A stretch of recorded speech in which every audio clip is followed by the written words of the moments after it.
अस्सलाम वालेकुम जी, मेरा नाम है आसिफ नवाज और आप देख रहे हैं आपका अपना प्यारा YouTube channel I am teacher. आप हमारे इस चैनल को अपने यूट्यूब के सर्च बार पर जाके @IMTeacher33 लिखकर भी सर्च कर सकते हैं। स्टूडेंट, जैसा कि आप जानते हैं कि कैनामेटिक्स पर हमारी वीडियो लेक्चर सीरीज जारी है। आज के इस लेक्चर में हम मोशन से रिलेटेड कुछ टर्म्स के बारे में पढ़ेंगे जो मोशन से एसोसिएट होती हैं। जब भी कोई बॉडी मोशन परफॉर्म करती है तो उससे ये टर्म्स लाजमी रिलेट होती हैं। उन टर्म्स में सबसे पहले हम पोजीशन के बारे में बात करेंगे, इसके बाद हम डिस्टेंस के बारे में बात करेंगे, डिस्प्लेसमेंट के बारे में बात करेंगे, स्पीड के बारे में बात करेंगे और आखिर पर यूनिफॉर्म स्पीड के बारे में बात करेंगे। तो सबसे पहले हम पोजीशन के बारे में बात करते हैं कि पोजीशन क्या है।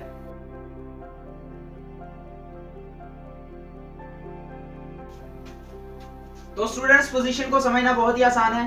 पोजीशन के बारे में जानने से पहले हम उसकी डेफिनेशन का मुताला करते हैं कि डेफिनेशन क्या कहती है।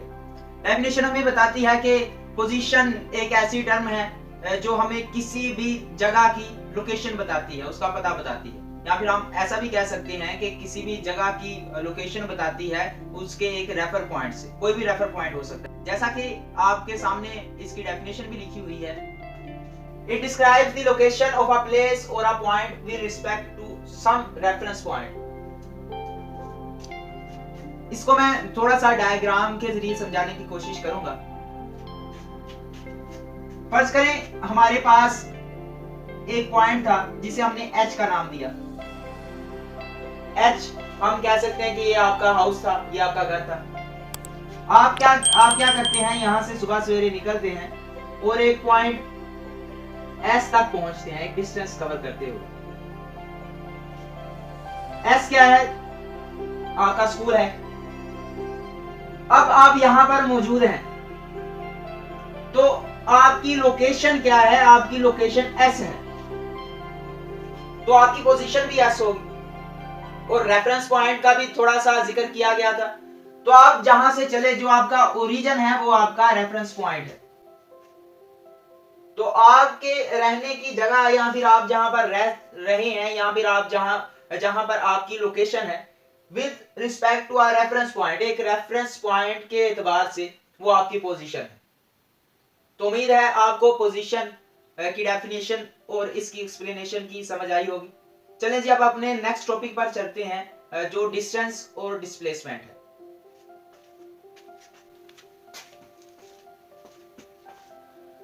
तो students, what is distance and displacement?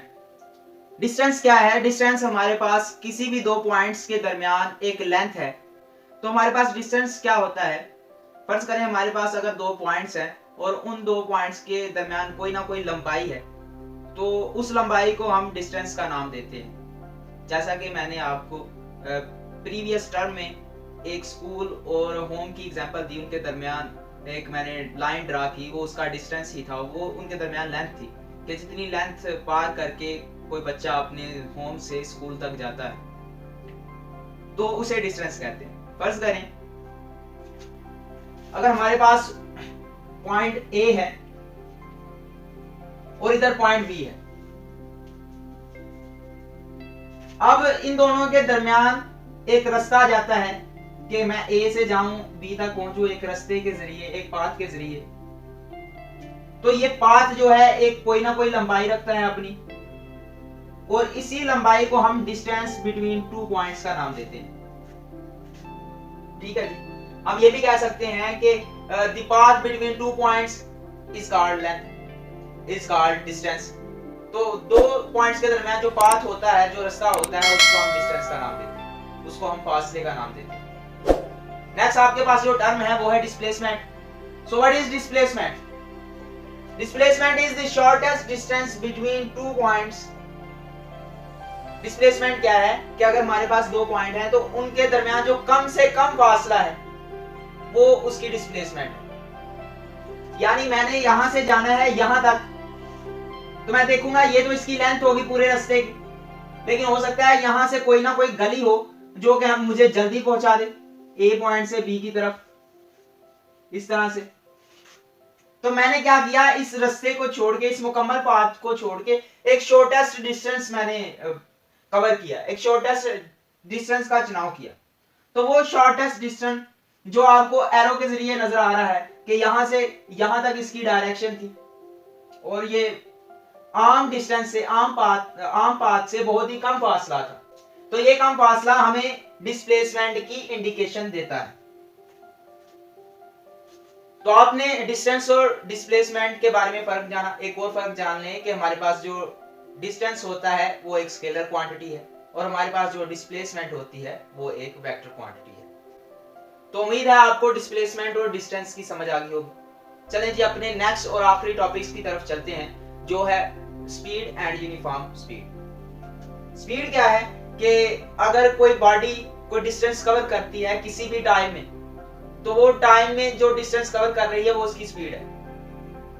जैसा कि आपकी डेफिनेशन लिखी हुई है, दी distance covered by a body in a unit time, कि किसी एक वक्त में जो बॉडी फासला तय कर रही है, जो डिस्टेंस कवर कर रही है, उसे हम उसकी स्पीड कहते हैं। फर्ज करें हमारे पास ये एक दरख्त था, सेब का दरख्त था।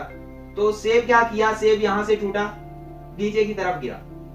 अब इसने यहां से लेकर यहां तक एक फासला तय किया और इसे नीचे आते हुए कुछ वक्त तो लगेगा ना, कोई टाइम तो रिक्वायर होगा ना। तो वो टाइम इसकी स्पीड को शो कर रहा है कि कितने टाइम में इसने दरख्त से ग्राउंड की तरफ, सरफेस की तरफ फासला तय किया, कितना उसने फासला तय किया और कितने टाइम में किया। तो जितना टाइम इसे नीचे आने को लगेगा, अगर टाइम ज्यादा लगा तो स्पीड इसकी कम होगी। अगर सेब थोड़ा बड़ा है और वो इससे जल्दी नीचे गिर जाता है तो उसे टाइम कम लगता है, तो स्पीड इसकी ज्यादा होगी। डिस्टेंस वही कांस्टेंट है, लेकिन क्या चेंज हो रहा है, टाइम चेंज हो रहा है। तो टाइम के लिहाज से जितना जल्दी कोई चीज डिस्टेंस कवर करती है उसकी स्पीड भी उतनी ज्यादा होती है। अब इसका हम फार्मूला देखते हैं, होता है स्पीड डिस्टेंस जो कवर किया इन अ गिवन टाइम। स्पीड को हम v से शो करते हैं, डिस्टेंस को हम s से शो करते हैं और टाइम को हम t से शो करते हैं। s वो डिस्टेंस है कि जो एक बॉडी ने एक यूनिट टाइम में कवर किया, जो इसकी स्पीड कहलाया। स्पीड का फार्मूला तो आपने देख लिया कि स्पीड का फार्मूला क्या है।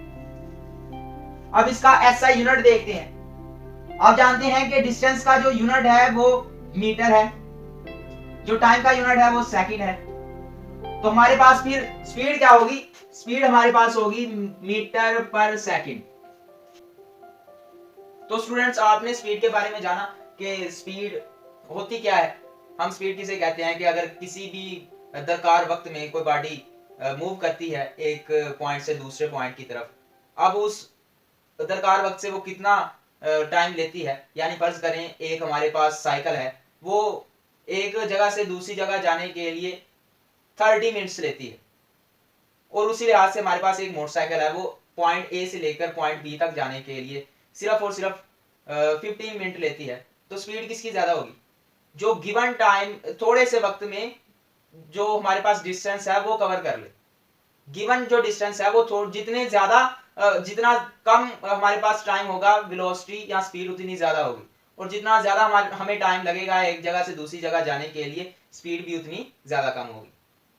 तो आपको स्पीड की समझ आ गई होगी। आगे है जी हमारे पास यूनिफॉर्म स्पीड। तो जी जनाब अब यूनिफॉर्म स्पीड की तरफ बढ़ते हैं। यूनिफॉर्म स्पीड की डेफिनेशन है कि अगर एक बॉडी इक्वल डिस्टेंसेस कवर करती है, सेम फासला कवर करती है, एक जैसे फासला कवर करती है एक जैसे ही टाइम में, तो वो क्या कहलाते हैं, यूनिफॉर्म स्पीड कहलाती है। आप जानते हैं कि अगर हम बाइक चला रहे हैं, हम ट्रैवल कर रहे हैं, तो कभी हम स्पीड तेज करते हैं तो कभी हम स्पीड आहिस्ता करते हैं, तो स्पीड चेंज होती रहती है। लेकिन उसके बरक्स फर्ज करें हमारे पास एक कार थी,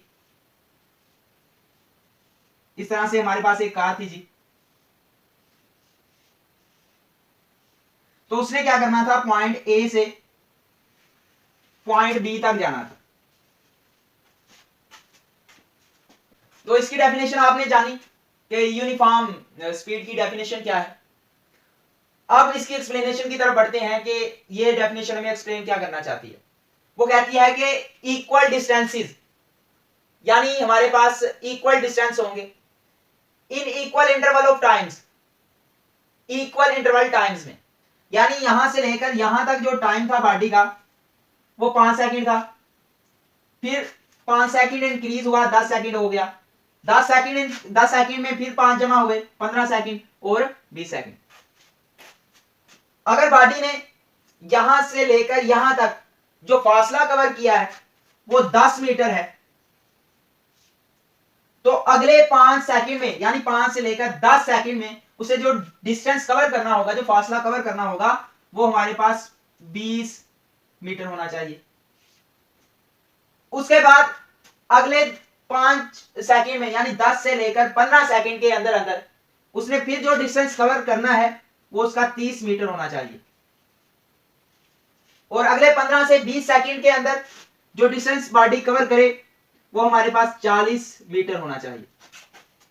यानी देखिए यहां पर टाइम जो है वो 5 सेकंड के हिसाब से बढ़ा है, और यहां पर जो डिस्टेंस कवर कर रही है बॉडी वो हमारे पास 10 मीटर के हिसाब से कवर करती जा रही है। यानी जैसे जैसे टाइम बढ़ा है वैसे वैसे बॉडी डिस्टेंस भी कवर कर रही है, और इक्वल डिस्टेंस में डिस्टर्बेंस नहीं आती। यानी यहां पर वो 10 मीटर कर रही है कवर 5 सेकंड में, अगले 5 सेकंड में 15 मिनट करती, अगले 5 सेकंड में वो 30 मीटर करती, अगले सेकंड में वो 50 मीटर करती। तो ये कभी स्पीड इंक्रीज हो रही थी, कभी डिक्रीज हो रही थी। लेकिन अगर सेम इंटरवल ऑफ टाइम और सेम इक्वल डिस्टेंसेस कवर करती है हमारे पास बॉडी, एक ही जैसे डिस्टेंस कवर करती जाती है, तो उसे हम यूनिफॉर्म स्पीड का नाम देते हैं। तो उम्मीद है आपको ये वीडियो पसंद आई होगी। मिलते हैं अगली ही ऐसी वीडियो।